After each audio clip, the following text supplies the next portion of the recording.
Guys, sayo ko naghilamon guys sa among kilid sa balay. Among gi panguha ang mga kanang ingani guys, okay na nga daot na gipang buti-buti. Ako ning pangtanggalon, akong bag-uhuon. Kay ambot ba naon sa man siya guys, ay nga daot man bis naatay mautan. Lain man pud siya utanon guys nga gipang buti-buti.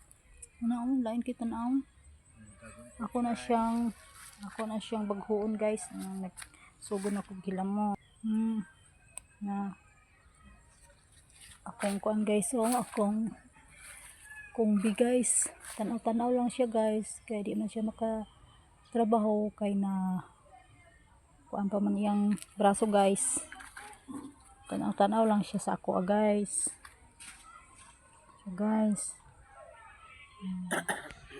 kaning baghuon guys. Good morning guys, bye bye, thank you for watching.